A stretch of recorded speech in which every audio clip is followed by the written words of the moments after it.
That's it. Don't call it a comeback. I'm coming for you. I'm bringing the energy. I'm going to come back from this break feeling great.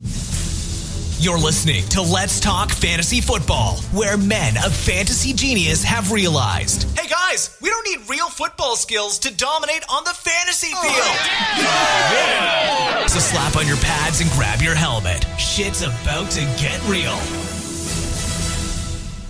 Welcome back, ladies and gentlemen, boys and girls, to another edition of Let's Talk Fantasy Football. I am your host, Nick Schreck, and joining me tonight is the fan favorite, the one, the only.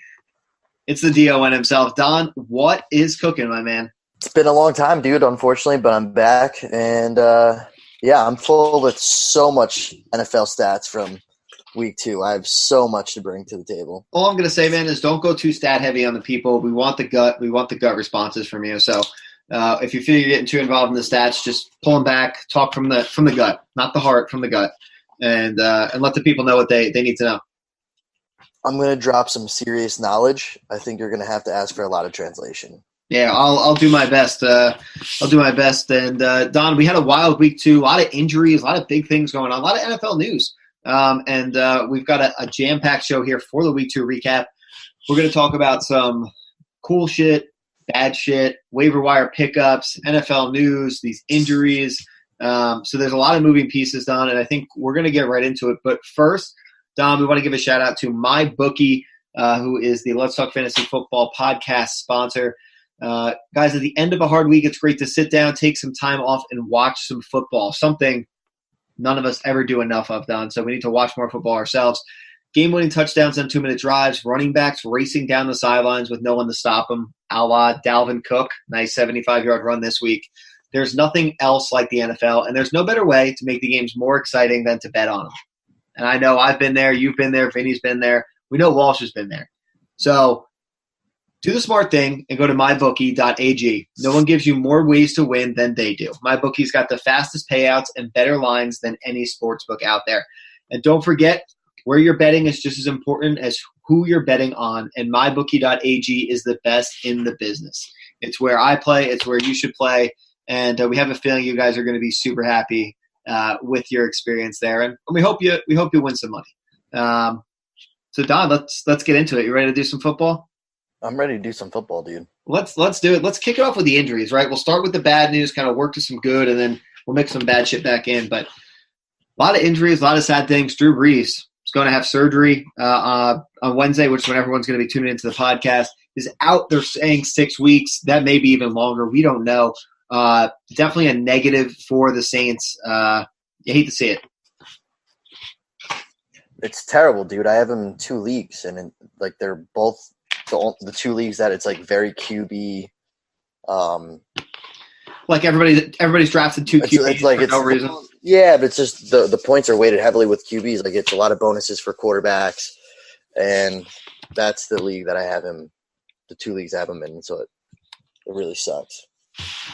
Dude, that's and I feel like the problem is even if you're in a 10-team league and you only start 1 QB and it's not like crazy QB points, a lot of people still draft 2 QBs, high up. So your waivers get very, very difficult. And we're going to talk about some waiver wire guys that maybe can help you out in the Drew Brees spot, but I've seen it in a lot of leagues where you can get pinned into a bad spot if your QB goes down, a la Drew Brees and a la Ben Roethlisberger, right elbow. He is out for the year, Don.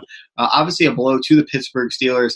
And as we talk Steelers, James Conner leaves with a knee injury. He's supposedly okay. He will play in week 3. But I know that one tugs at your heartstrings there a little bit. James Conner, that's a personal blow. Yeah, dude. I'm a mess right now. Okay. But he's okay. And as much as I care about you, Don, I think we both care about James Conner a little bit more. So it's great. It's great. He's okay, but Pittsburgh's falling apart. All my teams are falling apart. Is there anything good going on in life, Don?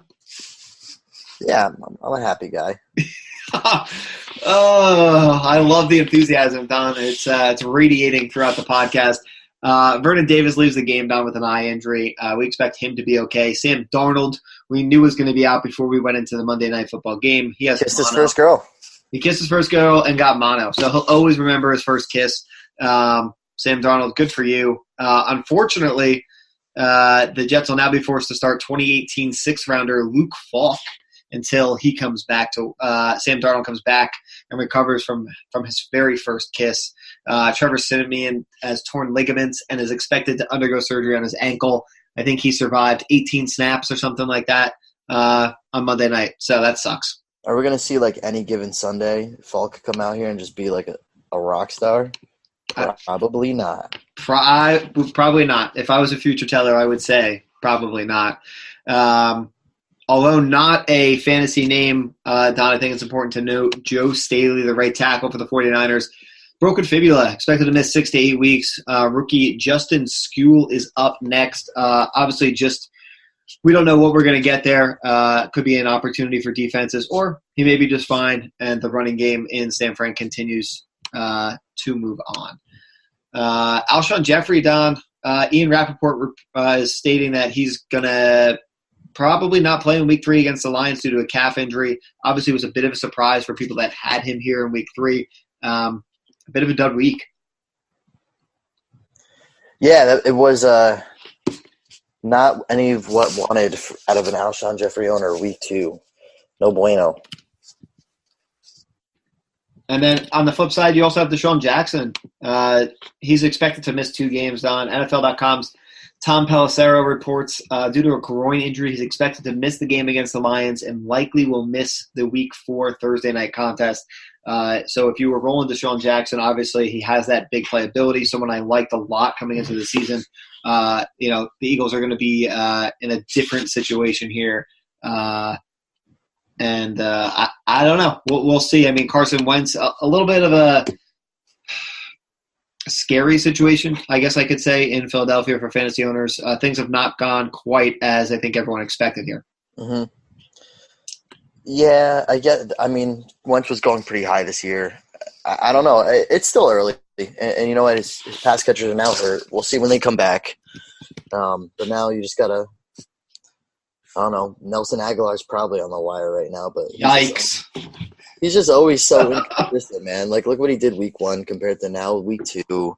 That's even if receivers are healthy, that's the Nelson Aguilar you're going to get. So it's a fucking roller coaster, folks. So buckle on in and prepare for the ride of a lifetime because that's exactly what you're going to get with Nelson Aguilar. Don, my Kansas City Chiefs, a little sad injury news here. Maybe not sad, but to me sad because they're rolling. Damian Williams suffered a knee injury in the fourth quarter. He did not return to the game.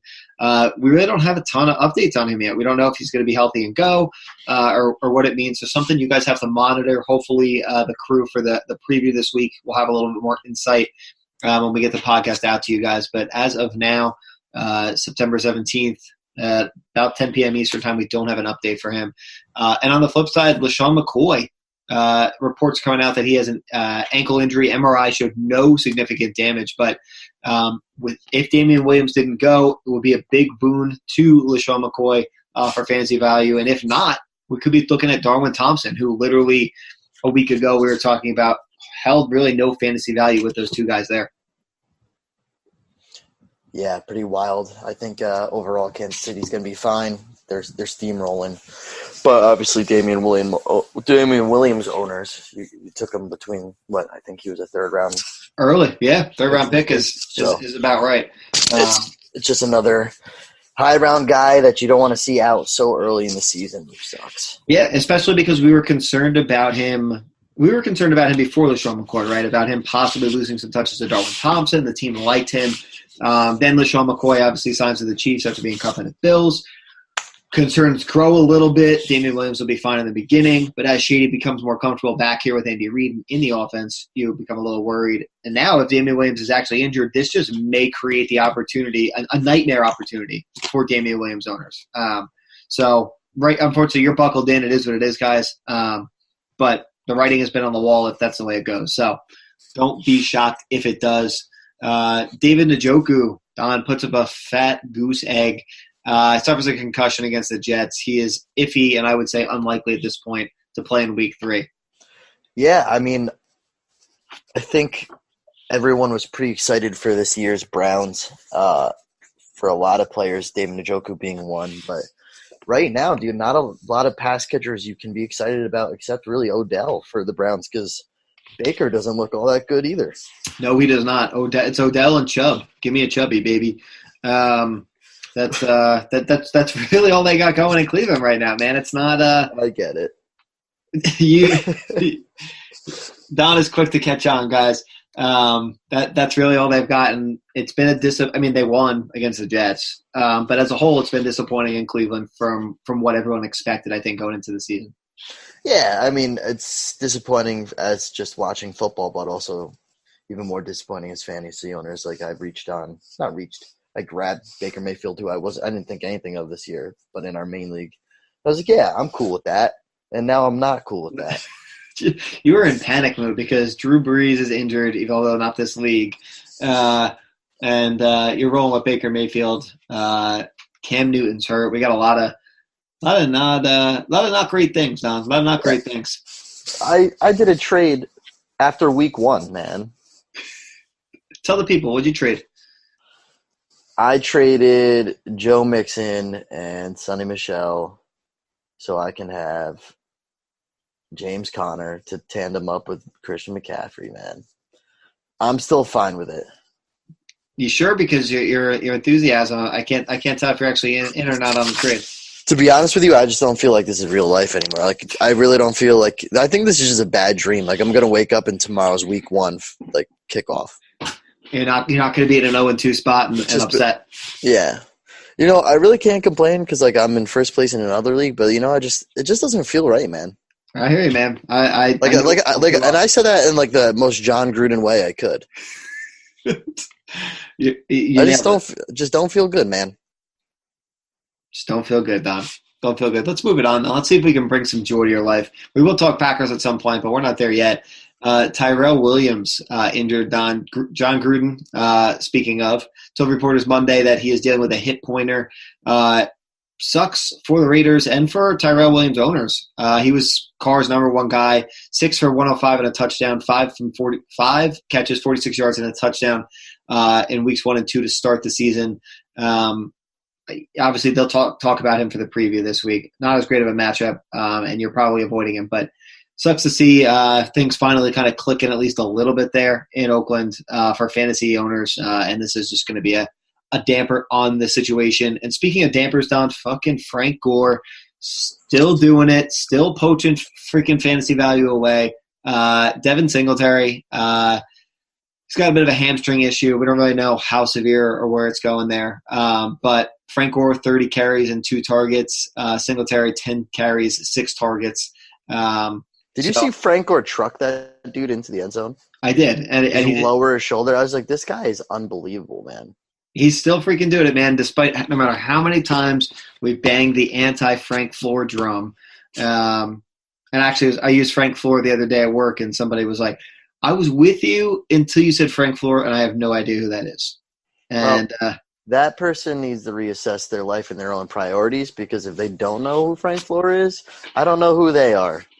Well, that's a fair point, Don. That's a fair point. But I've realized that my vernacular has now carried over to the everyday conversations of Frank Floor instead of Frank Gore. But they're one and the same guys. To be honest, I don't know who you're referring to if you say Frank Gore. But if you say Frank Floor, right away I know what you're talking about. See, well, that's why we're on the same page, Don. That's why we're doing the recap together. Our brains are on the same wavelength. And we're going from the gut tonight. But last injury of note, Don, and there was a ton others, but Michael Gallup, Ian Rappaport's reporting that he has the torn meniscus, will miss 2 to 4 weeks. Again, obviously a bummer for the Cowboys. For Dak Prescott, he's finally come into his own. Had that down year last year where, well, it's not even down, but everyone expected bigger things, right? And he was kind of and he's finally having that big year. Well, the Cowboys' offense looks good. Yeah, well, I couldn't have been more wrong on Dak Prescott for sure. I just thought he was going to be a low-end stream QB kind of guy, and he has just been lights out electric. Well, if I remember clearly enough in our main league, someone picked him up after week 1 and started him this week. I did. Wouldn't be you, would it? It would be. It would be over your boy, Aaron Rodgers. You didn't play me, did you? I did actually. Yeah, I did. Uh-huh. How'd that go? I'll wake up from this nightmare at some point. You've got a lot of sadness in your heart, Don. A lot of sadness in your heart. It's okay. Just hang in there for me, man. Just hang in there. Let's move into some NFL news, Don, away from the injuries. Some good things, some not good things, depending on where you stand on it. Daniel Jones named the starter for the New York Giants. Eli is officially hitting the bench. And I saw this, I believe it came from Pro Football Focus. They said that Eli, if he doesn't start another game, will finish his career 116 and 116 over 16 seasons. Wow. Seems like a fitting way to go. That's pretty wild, actually. It is super wild. So I thought that was actually very, very cool for a very non-cool guy. I don't think Eli's not cool. I just think Eli is just. I mean, he's the definition of vanilla, right? Hands down, the definition of. And I'm not saying that because he's a white guy. I'm just saying, like, just vanilla is just so blah, and so is Eli, and apparently so is his record. Yep, he might as well have never played, and he would have the same stat line percentage wise. 116 and 116. Well, have a good life, Eli. He'll go somewhere else though.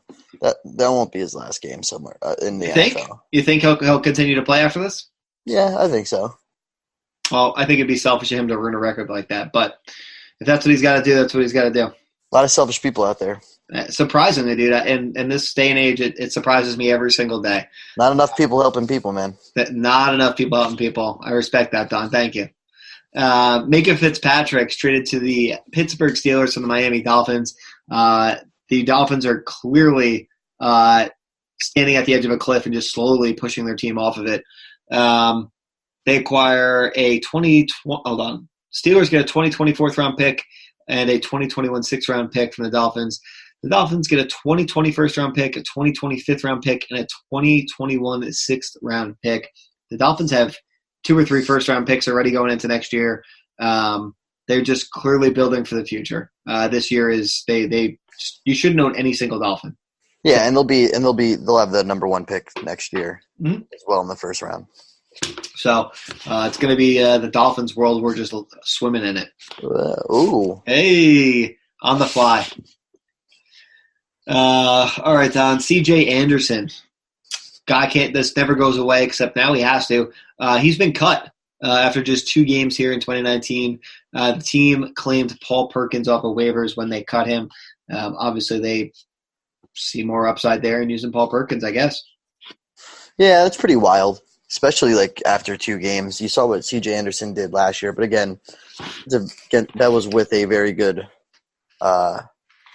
offensive line and a different team. But I don't know. Paul Perkins really never would have thought would have been the answer either, right? No, I mean, I'd agree with you, especially like you said, we've seen what C.J. Anderson can do, but clearly they were not happy with what they were getting. So Donna takes us over to Jalen Ramsey, who's looking to be traded. The Jags are supposedly asking for 2 first-round picks for him. And let's back up for a second, because I think it was you who brought it up in the chat, and if not, we were still talking about it today. What is with these NFL players who are coming out and think that they can just bitch and moan and dictate where they want to go and what's going to happen to them? Oh, yeah, I didn't bring that up. That was like Walsh and Matt. Oh, well. I'll take credit for anything, to be honest. Yeah, I mean, listen, that's the way the sports world is. I mean, that's the way the world's trending in general, right? But yes. That's how it is with NBA. Obviously, is huge with that. Obviously, being a big player sport. Now the NFL is huge with it between contracts or being traded. So it's kind of crazy. Jalen Ramsey is an unbelievable talent. Come to Green Bay. But if you want to look at it at a fantasy perspective, though, I mean, Jaguars' defense for the past few years obviously have been a top defense to draft, even though they didn't have the personnel that they've had the last few years. They still were a higher drafted defense. I do have them in our main league. And right after 2 poor performances the past few weeks, I mean, obviously, listen, they went against Kansas City. So I was like, maybe it's time to start streaming, actually, and let go of – because normally this is a defense that you actually don't have to stream for. You kind of play them almost every week. 100%. But then they're also playing Daniel Jones next week. But now, again, Jalen Ramsey, I'm assuming he's playing. He came out and said he's playing this week, and, he's still going to put 100% out while he's a Jaguar, but obviously looking frustrated. Once he leaves, is the Jaguars fully ready to – are you ready to get rid of them and start, just streaming at that? Yeah, I mean, I think they become way more matchup dependent, right, versus now. Or I own them in the league as well, and it's just no brainer. I don't even think about my defense every week. And obviously this can change that. I think this is probably Jalen Ramsey's last game as a Jaguar. He plays Thursday night. And then we'll see what happens from there. The Chiefs have been tied to the Jaguars and Jalen Ramsey. Supposedly a source inside the Chiefs Kingdom has said that the rumors are not true. They're not pursuing Ramsey. Yes. But other reports indicate they are. I would love to see it. I don't know that I want to give up round picks, but would be a huge get for a team that appears to still be putting it together. That'd be amazing if you guys got him. Would be. I mean, look, between last year and this year, man. I mean, we're primed to make our run. So if we don't take advantage, shame on us. Yeah, absolutely. Shame on us for sure. Side note on Antonio Brown. I don't have the reporter's name here, but he said that the league had met with Brown's first accuser, Brittany Taylor, for 10 hours on Monday. There's currently nothing imminent coming on Antonio Brown about possibly being placed on the commissioner's exempt list. But, dude, it's just like every day there's a new story. There's a second accuser. And you see the one about the fish tank? He didn't pay the guy for cleaning his fish tank, and he just, let all his fish die or whatever. Oh. Yeah. So he had piranhas. I think he had a tank of piranhas, and then I guess he got called the guy that installed it or something. And overnight, one time was like, "Hey, I need you to come take care of this." And the guy got over there, and he said it was just they were all dead. It stunk because he didn't take care of them. And I guess he was never paid for his services. It was like $2,000 or something. So it just seems like the good stories about Antonio Brown just keep rolling. Yeah, he's a real good guy. Class act. He's just misunderstood, man. That's all it is. Misunderstood. Last but not least, on Cam Newton, a bit of a surprise today. Ron Rivera says he's unsure what's going to happen with Cam here for week 3. He may not go.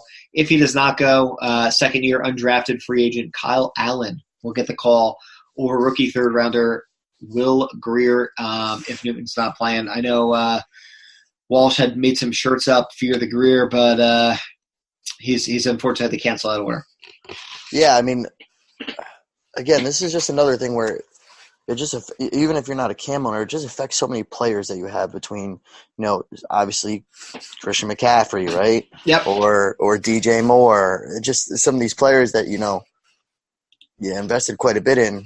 It's now a lot of these quarterback injuries already are really affecting you in quite a few ways. You got Nick Foles that it really hurt. Westbrook. We'll see about Shark. Shark looked good even last week. But then you got Ben Roethlisberger with Juju Smith-Schuster, who's a first-round pick for you or early second-round pick. Now you got Cam Newton or Drew Brees and Michael Thomas and Al Kamara and now already Cam Newton. I mean, the injuries to all these big quarterbacks that not only is it affecting you, those who own these quarterbacks, but it's really hurting your high-round players already so early. It just kill me. Not great, Don. Not great at all. Sad times ahead. But do you have anything else here, Don, as far as injuries or NFL news for the people? My heart's injured.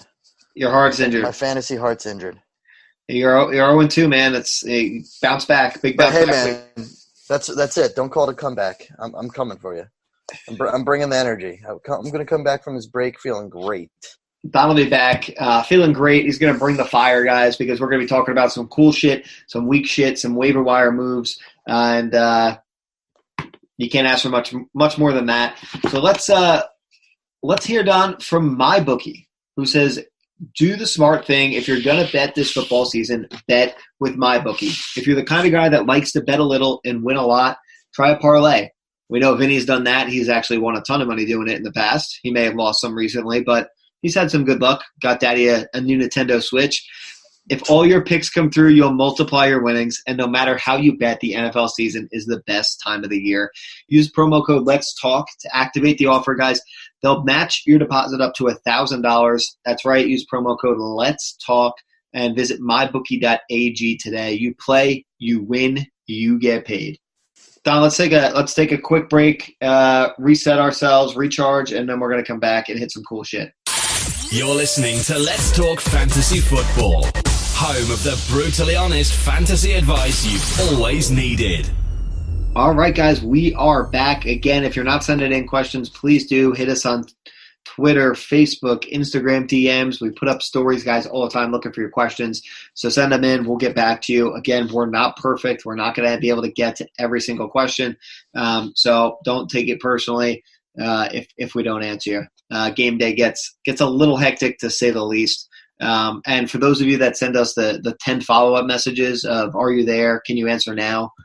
They're not going to get your questions answered any quicker. So please just understand, if you sent them, they're in the queue. We will get to you at some point.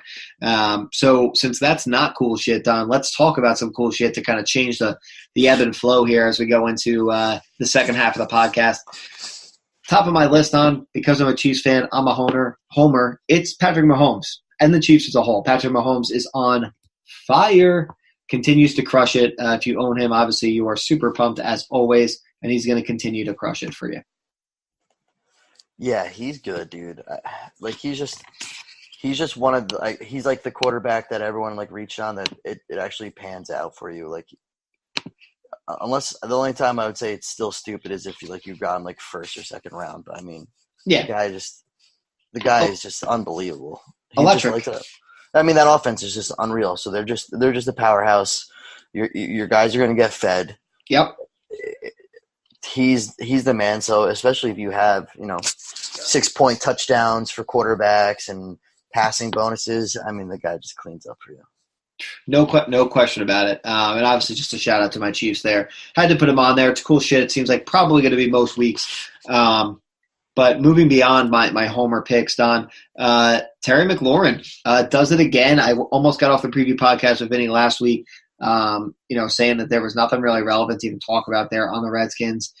He did bring him up as somebody that should be owned, and he was right, as I said on the podcast there. And boy, was he right again.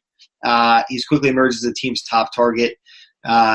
He's played 90.3% of Washington's offensive snaps on. That's huge. And he's producing. You really can't ask for much more out of a waiver wire wide receiver. Yeah, you need someone that, right, there had to be someone that's going to do something with the Redskins. Yep. But, even though they're 0-2, they're really nowhere near as bad as we thought they would be. I mean, they put up 27 points against Philly. Yep. They put up 21 points against a very good Dallas team. Their power rankings are number 4 in the NFL right now. So, I mean, altogether, they've almost put up 50 points between the last 2 games. It's got to come from somewhere. So, Case Keenum's not the sexiest quarterback out there, but he's not the worst either. He's a veteran quarterback that's got to connect to someone. So why not be Terry McLaurin? Yeah. So for those of you that did pick him up, great get. I think we're going to mention him again as we get down here to the waiver wire a little bit. He's still available in 59% of leagues, Tom. That comes courtesy of Pro Football Focus. So a little shocking. I think that number is going to change dramatically when we see the numbers after week 3 waiver wire processes. But nonetheless, definitely a guy out there that if he's not owned, I would get a claim in for him, hands down. Another waiver wire warrior here, Don, Mark Andrews. If he was a waiver wire, a lot of guys talked him up and drafted him. But he's legit. He continues to make it happen. The Ravens are also legit. Lamar Jackson, also legit. So things have kind of panned out for the Ravens. Which got me shocked, though, Don, is he hasn't played more than 55% of the Ravens' offensive snaps, which means the upside is literally the sky is the limit, I think, for Mark Andrews. Yeah, I mean, that's pretty cool. That's also kind of scares me. That's only 55%. I still, I don't not believe in the Lamar Jackson. I think, dude, he's awesome. But it's just so different. I mean, he went from passing how many touchdowns the first week to, very mainly rushing, and that's, he's a run-first quarterback too. So I don't know. This could be just like fluky numbers too. Mark Andrews is good. I think he's going to be a productive tight end throughout the year. Yep. You just don't. I think there's going to be more weeks where he's just going to kind of fall off a little bit too, especially with, it's like you said, 55%. So not going to have every game where he's going to be able to take advantage of that 55% the way. 100%. 100%. The percentages are definitely a little concerning at 55%. I mean, we just talked about McLaurin at 90.3. Obviously, different teams, different offenses, different talent levels. But with the state of tight end, if you own Mark Andrews, you're pretty fucking pumped. For sure. Pumped. I think Matt had said it obviously in our group text that his matchup this week was literally the first of many tight end matchups that went 0 for 0 on both sides with two active tight ends. Frustrating to say the least. Yeah, I had O.J. Howard put up 0 for me in a few leagues. I have Hunter Henry in a few leagues, so I picked up Jimmy Graham. I'm first week Jimmy Graham did good. Why not? Yeah, he did. And Jimmy Graham with a 0, another goose egg. So it's tough. It's tough. It's a roller coaster, man. David Njoku obviously injured, but still puts up a 0. Not great at all. But continuing the trend of great, we talked about the Cowboys a little bit. Dak Prescott has been the NFL's highest graded QB through 2 weeks. Again, I thought he was going to be a low-end QB kind of stream guy, and he has just been nothing short of electric. So if he is on your wire for some reason, he should be owned in every league after the Week 3 waiver wires go through. He shouldn't be even out there, but if he is, please go pick him up. Yeah, I mean, just another powerhouse offense at this point. A lot of mouths to feed, a lot of production going on. Sucks for Michael Gallup. Obviously, our podcast has been excited for him for the past 2 seasons now. He seemed to finally break out to where you'd want him. But he'll be back. He'll be back in a few weeks. But, I mean, there's just – Dak looks good. That offense looks good. That team looks good. So. Yep. Amari Cooper's going to get paid. Speaking of Michael Gallup, Don, obviously he's on our list here. He leads the team in target share at 24.2%. Obviously that's going to change with him out and injured. Just something to keep in mind, guys, as he's out, over those couple of weeks, if he's on a team that's not doing well, that you may be able to package him in with some things and maybe get yourself some upside as we get into the second half of the season. If you can afford to hold him, I think there's definitely upside there in Michael Gallup, particularly for a guy that's got almost a quarter of the target share. It's huge. For sure. Chris Godwin continues to crush it, much to the, I'm sure, a huge smile of Walsh, who was a big, big supporter of Godwin, went out and got his guy in drafts, and he has continued to pay off. He crushes his target share too, Don, leads his team 25.9% of the target share. Absolutely incredible, production we've seen. Yeah, I think Chris Godwin's the only thing that's really been keeping me sane. I have him in 3 leagues. Very high on him this year too. He's a G. He is a G, and Mike Evans has been the opposite of that. Yeah, good thing I don't own him. Psych. Let's keep it moving before Don goes on suicide watch. DJ Shark, also another guy Walsh loved. He continues to make it happen, even after the injury there to Foles. Gardner Minshew, who I'm sure everyone saw the post we put up on Instagram, which obviously wasn't ours, but looked legit as shit coming off that plane. Looked like he was ready to fuck shit up. And as far as DJ Shark did, he's done well. He's owning a team-high 20.3% of the target share. 2 touchdowns, 11 of 13 for 201 yards. So if you own him, which you probably got as a free pick in the 16th round, nothing but upside here from DJ Shark. I think the only wide receiver I want any stock in right now as well. Yeah, that's really making me sad because I have a bunch of D.D. Westbrook. I thought that was going to be a lot of fun with him and Foles. And now as DJ Shark, I think is going to be safe, like you're saying. I think D.D. Westbrook takes quite a backseat and a downgrade. 100%. And if Foles stayed healthy, I think obviously a boon for you and D.D. Westbrook, but unfortunately not the case. It's going to be the DJ Shark show along with Gardner Minshew, who still kicks ass with his fucking name. Don, Aaron Jones, I'm going to hand this over to you because you are our Packers expert. Finally got the opportunity. Yeah, I mean, the guy's a stud. His yards per carry is always been And it's what? Yeah, okay, look at it now.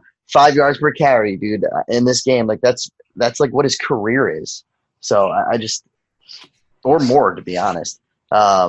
Being utilized a little bit more effectively. Obviously, the first game, I hope not many were discouraged. That's against a very, very good Bears defense. And now remember, Minnesota's defense is good too. Yep. So wait till you see them play against not above average defenses. So Aaron Jones still had a good game last week. You're going to see him trend up quite a bit. Jamal Williams will be here and there, but I mean, if you're an Aaron Jones owner, don't fret. He still should be an RB1 for you. 100%. It's about the volume, right? Like you said, he's got the opportunity. He ran the ball 23 times for that 5 yards per carry that you said. It's what fantasy owners have wanted to see, which got people very hesitant. Obviously, week 1, tough matchup. Vikings defense still tough, but the Packers kind of came out and made it happen, I think, despite what many of us in the fantasy community expected. He catches 4-6 targets for 34 yards. In 2018, Don, he averaged 17.7 fantasy points per game when he touched the ball at least 10 times. So that's our statistical. At least 10 times. It's crazy. Yeah. It's crazy. But that's our statistical threshold, right? You know, if he gets more than 10 targets, odds are he's looking at somewhere in the ballpark of 17.7 fantasy points. Yeah. Listen, forget the stats. My gut tells me he's good. He's a good athlete. He's a good runner. Now he's catching the ball. My gut tells me he's gonna be good. In that case, Don, I have literally nothing else to say on Aaron Jones. Let's talk about a Chiefs guy, Demarcus Robinson. With Tyreek Hill out, Don, he comes out, makes the most of his opportunity, catches 6 balls for 172 yards and 2 touchdowns, finishes with 32.2 points in a half-point PPR league. Absolutely incredible. He was probably only in daily fantasy lineups. But he seemed to make the most of that opportunity, right? And I think the real question that we need to look at is it Demarcus Robinson or is it Mecole Hardman, right? Because Robinson obviously had the explosive game.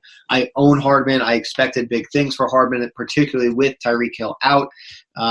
It didn't happen here. I don't yet know the answer if this is what we should expect from Robinson as more of the 1B to Sammy Watkins 1A as the lead wide receiver. But with the way the Chiefs seem to be firing on all cylinders, there's no reason to believe that he can't continue to perform at a high level. He's not going to give you 32 points. But someone that's capable of putting up 172 yards and 2 TDs, you might see things go a little bit more his way for the next few weeks. Is very big. So I'm interested to see what the guys have to say on the preview here for week 3 and how they're attacking that Chiefs offense between Mecole Hardman and Demarcus Robinson, a guy that I also think you should be looking at in your waiver wire, which we'll touch on. Don, back to that Packers-Viking game. Dalvin Cook is He's very good, dude. Stud. Fell down draft boards. People concerned red flags. 75-yard touchdown run in the first half. He has been nothing but returning value for fantasy owners. He is very good. He's very good at running off the tackle. He's nasty, man. He can run downhill. He's good as long as he stays healthy. He could finish top RB of the year, man. Especially the game scheme that Zimmer's going to even put into place even more since the way Cousins blew that game at the end of the last 5 minutes, man. If they actually let Dalvin Cook continue to run, they probably would have won because he was definitely going to get in the end zone for sure. Absolutely no question about it. Definitely could end up as a top running back as we see. Alvin Kamara, we see some guys at the top. Christian McCaffrey, we're seeing some cracks in what potentially could not be a great thing. Another guy, Don, who's returning a ton of value, Austin Eckler, arguably my best pick in many drafts. He's returning crazy value. Looks like the real deal. He did have a fumble on the goal line, but they're not benching him or punishing him for that. He's rushing 4.8 yards per carry. He caught all 6 of his passes for 67 yards. He's got a week 4 matchup with the Miami Dolphins, who are just piss poor terrible. Outstanding. Yeah. I really wish we could go all the way back to, I believe, going into last season. Austin Eckler's efficiency rating between just yards after catch and yards per carry, to be honest. He's very good, and he's a very efficient running back for both passing game and running game. He's a stud, man, and he's definitely hurting Melvin Gordon and his likeliness of coming back to the Chargers and getting paid. Eckler is a real deal. If you pick them up, you got to start him every single week, and it's paying off for you very nicely. 100% done. Right on the money. Another guy that's paying off super well, Larry Fitzgerald. Old man Fitz, never a sexy pick. People always just, it's Fitz. He's old. He's da-da-da. And he continues to do it again. He's on pace to see 22 more targets than Julio Jones did in 2018, which led the NFL. Obviously, will that continue? We don't know. But he's the guy the Cardinals seem to be making it happen. And much to Mr. Rogers' happiness, that QB pick may not be the worst pick he's made. I didn't rip on him for that. I don't know. Yeah, I mean, Kyler Murray was someone. I guess it's for the listeners that don't know. Matt has both Mahomes and Kyler Murray, and a few of our league mates had gone on for hours with Matt about what was his thought process on that at all. But either way, yeah, he's like that rookie quarterback that someone goes for the flyer for, and it pans out. And he's a good athlete that's putting up very startable numbers already. So that's exciting. Crazy to say the least, and he's going to be happier than a pig in shit when he listens to this and hears that we give him some props. So Matt, good on you, buddy, and a 2-0 start. So very weird. I don't give you any props. That was still a shitty pick. There it is. There's the Don we all know and love. Don, do you have anybody else here on cool shit? There was a lot of good stuff that went on, but those are kind of the ones that I think were the most relevant here as we talk fantasy. Yeah, I mean, we have it written down here anyway, and we were talking about it a little bit earlier, but Lamar Jackson is lighting it up for those that did take the risk on him. He passing the ball well, running the ball well, lighting it up for fantasy football and all you owners that own him. So that's cool. Lamar Jackson's good. Ravens right now are good. So keep playing Lamar Jackson, man. That's right. Keep rolling him out there. There's no reason to think any of that is going to change anytime soon, as long as he stays healthy. That's kind of the biggest thing. Don, let's talk about some not so cool shit. And again, we only picked out a few names. A lot of them are big names. And it's not necessarily panic mode on all these guys, but it's something to kind of keep in mind. Sometimes they're bad weeks, a la Christian McCaffrey. They're going to happen. But that would be only 1 week. Look, I don't mind, Don. I don't own him, but for you, yeah, you're hoping it's only a 1 week affair. David Johnson, I think, is a fluke kind of week here. He gets 7 carries and 1 target in the team's week 2 loss. Obviously, playing the Ravens, who are a very good team. The Cardinals, I think, are just starting to click. I think they are going to continue to get better, and David Johnson will be just fine. I think it was just one of those weeks. Yeah. You can't put panic mode on David Johnson just yet. No. I think you can start to go into panic mode on Devontae Freeman, however. I'm a bit worried here 2 weeks in. He's got almost 100 yards from scrimmage. 19 carries for 41 yards and 6 receptions for 54 yards, Don. Most of that receiving work came out of 128-yard catch and run this past Sunday. He's averaging 2.2 yards per carry, while Ito Smith is averaging 6.3 yards per carry on 10 carries. Obviously a smaller sample size, but he's only got 9 less than Devontae Freeman. I really, I talked about Devontae Freeman a lot in the lead up to the season. I thought he was going to be just fine. If he's my running back too, I'm very worried.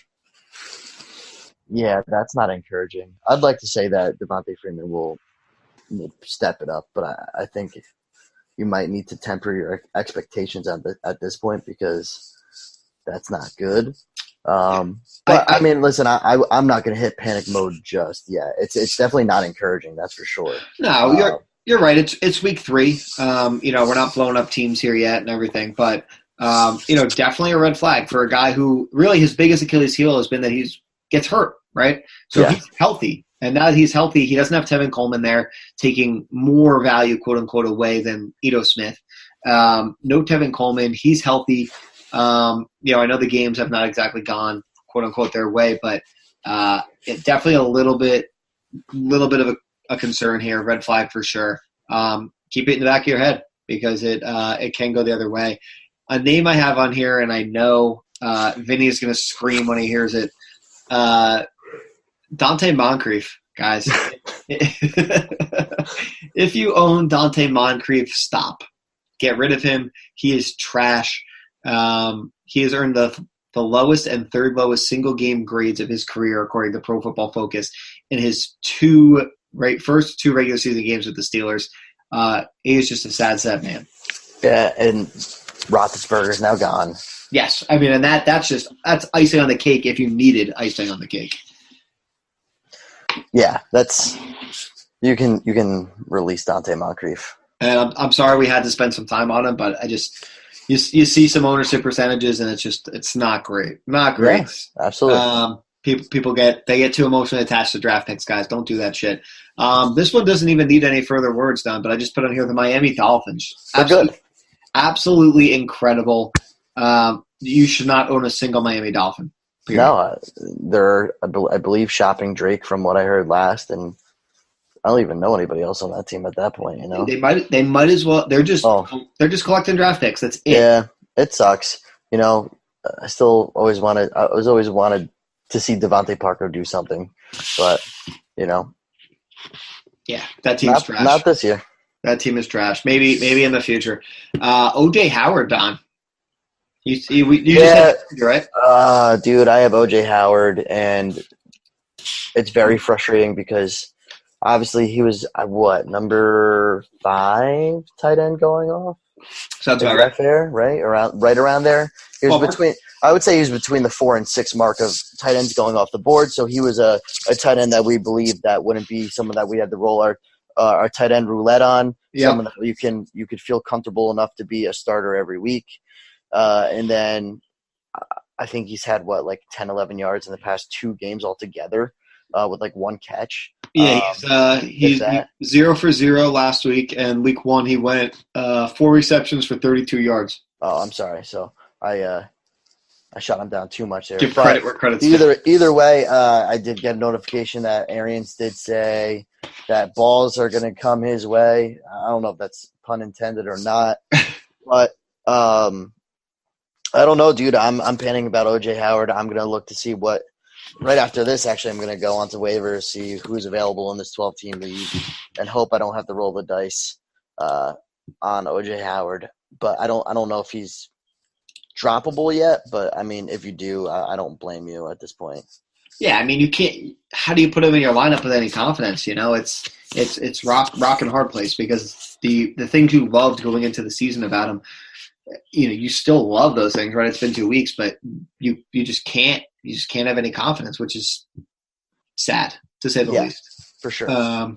But unfortunately, that's the way the cookie crumbles here for OJ Howard. Alvin Kamara, Don, I think is a super interesting conversation piece right now. As I know he is in many fantasy circles. The Saints obviously lost Drew Brees. That whole team and offense takes a hit. My boy Teddy Bridgewater at the helm, though. Congrats, Teddy. Love you. The Rams defense, obviously extremely, extremely good.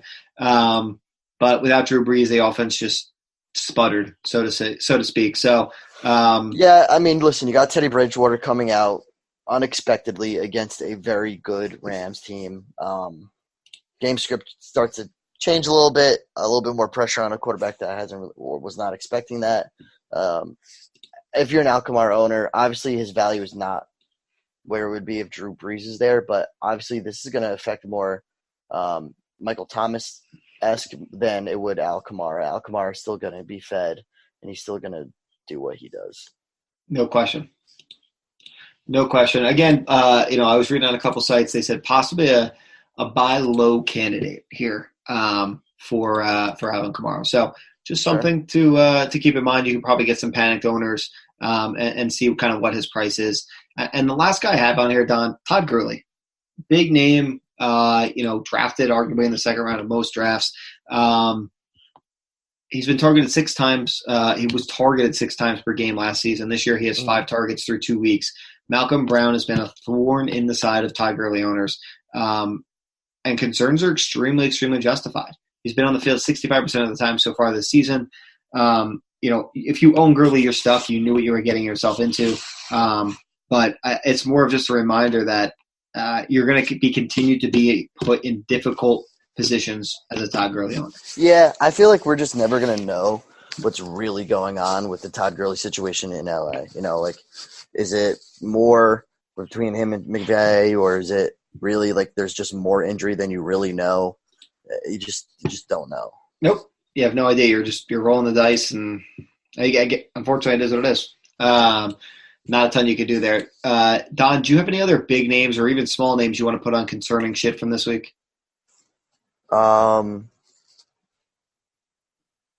Yeah, I mean, Mike Evans. I own Mike Evans, and it's kind of concerning. Yeah, I know Walsh dropped some serious stats, which I couldn't handle at the time.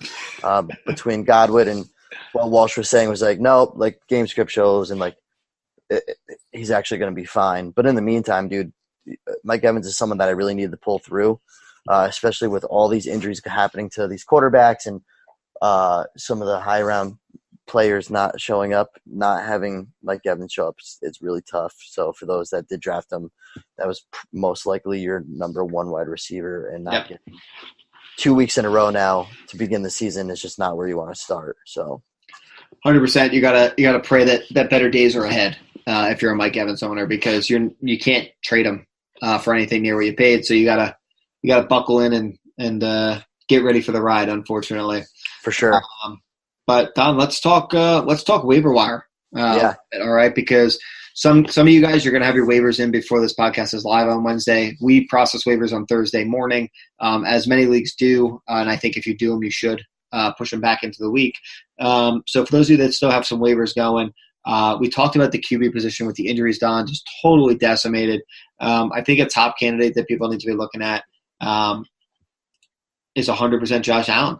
He may not be lighting it up completely as a passing back option. I think his floor is there with his legs, and there's fantasy points to be had there if you need a QB. Yeah, I agree. I think Josh Allen's pretty solid. I think he actually has a encouraging floor. You just don't know where his ceiling's at yet. I think it could be explosion, or it could be it's you're going to get 15, 16 points from Josh Allen. I also actually think Matt Stafford is a good waiver ad right now. Their offense has actually been putting up pretty good points. Philly's already let up over 50 points in the past 2 weeks against someone like Washington. Yep. And then, Atlanta's understandable, but Matt Stafford's been hitting a lot of his guys, and they are 1-1 going against a Philly team that's a little bit more underwhelming than we thought as well. So I think Matt Stafford's actually a pretty safe waiver ad for this week too. I am. I can get on board, Don. I can get on board. I think at the running back spot, you're looking at Devin Singletary. I think is one of my top guys. I'm trying to look at the percentage of him available. He's available in about 30% of leagues coming here from Pro Football Focus. Frank Floor, obviously the lead back, but he is not the most talented guy in that backfield. You may have to hold on him a little bit if he's available. I think he's probably owned in a lot of places, but I think it's only a matter of time till he does take over. Carlos Hyde, I think if he's out there, he's someone you got to be looking for, right? He got 20 carries. He seems to be locked in as the early down back in Houston. It was all Hyde in week 2. So I think those are two guys that you need to consider hard. Sure. Anybody else in the running spot there? Are those your top targets right now? Yeah, for sure. And I just don't know with Raheem Mostert with the fact that Tevin Coleman could be back, as early as next week, right? So for those that might be in waiver, in leagues where your waiver priorities because you're in last place right now, you might get first priority. He just seems more of a short-term fill than a long-term fill. Yes. So I don't know if that's necessarily your play. Cool. I'm there with you. A name that for some reason I missed on my list. Back to QB quick, Don. For some reason, if Dak Prescott is out there, please please, he should be obviously your number one pickup. I don't expect it to be a ton of leagues, but if he's out there, maybe in an 8-team or maybe some 10 teams, for sure, to be an immediate ad. On the wide receiver side of the ball, Don, Hollywood Brown, still available in 26.1% of leagues. Wow. He was the top ad of the week. Obviously, last week he's continued to crush it. He got 8 balls and led the Ravens wideouts in routes run in week 2. Unquestioned ad, hands down. Yeah, you have to. We also got John Brown, the clear number 1 in Buffalo. He's only owned by 56.8% of teams. John Ross, back-to-back 100-yard performances to start. He's available in 26.8% of leagues. And then I think Terry McLaurin, we talked about him before. Someone's got to catch the ball. He's available in almost 60% of leagues. Wow. So I think at the wide receiver spot, there's a lot of talent, way more depth than there is at running back. Yeah. Which we've seen on teams that, just from drafting, teams that have struggled with injuries or they have not panned out the way they wanted, they're in trouble. Yeah. And then tight end on, right now I really just have Mark Andrews, right? He seems to be the best chance at a breakout tight end. He's available in 28.7% of leagues. So that opportunity is obviously there for him at tight end. I don't know if I can get on board with Tyler Eifert. He got in the end zone last week for the Bengals, but I think whatever. I'm more pumped for Tyler Eifert than I am for long-term prospect. Sure. Defensive streamers for week 3, Dallas Cowboys. They're available in 62.5% of leagues. They face a Miami team that allowed 10 sacks and 6 interceptions through the first 2 weeks. Wild. I also think the San Francisco 49ers, they've got 4 picks and 7 sacks. They're playing Mason Rudolph under center for the Steelers. So you could have a worse matchup there. Sure. No, that's perfect. I would say those are definitely the top 2. Anybody else you think people need to be looking at or people are overlooking? No, I really think that we hit it pretty well. I was trying to find another receiver or not, but I think that's pretty fair. I like the Demarcus Robinson pickup, to be honest, if he's still around, because Tyreek Hill, unlike the Mostert with Tevin Coleman possibly coming back right away, Tyreek Hill could be out 6 weeks. So, yep. If this guy actually ends up being, someone that Mahomes likes throwing to, while Tyreek Hill is gone, this offense is so they're still firing on all cylinders. It's just unbelievable that there's just a lot of upside to be had for possibly a consistent amount of weeks. So I think Demarcus Robinson might not be just a temporary fill. It could be somewhere where you could play, midway through the season as well. 100%. And like we talked about it, just figuring out, do you believe it's Hardman or Robinson as the 1B, right? Sammy Watkins obviously still dominated targets. Robinson had half as many targets as Watkins. But that's fine. He did it on 6 targets. He can obviously do it on 6 again, which, hey, I'm happy every week if my guy's getting 6 targets. So yeah, but now temper your expectations too, because they're going against a good Baltimore defense. Just a heads up. Correct. They're not going to go. His odds are not going for 30 some odd points in PPR again. But you never know. We're going to keep the Thursday night preview with Vinny, Rogers, and Walsh, who are tag team in the week 3 preview for you guys. That's going to be out Thursday morning. So if you guys have people playing in the Thursday night game, or you're looking to get some just outlook for the week, Thursday morning we'll be dropping that episode for you. So we usually do cover it here, but we're not quite prepared for that one. So we'll leave that with them.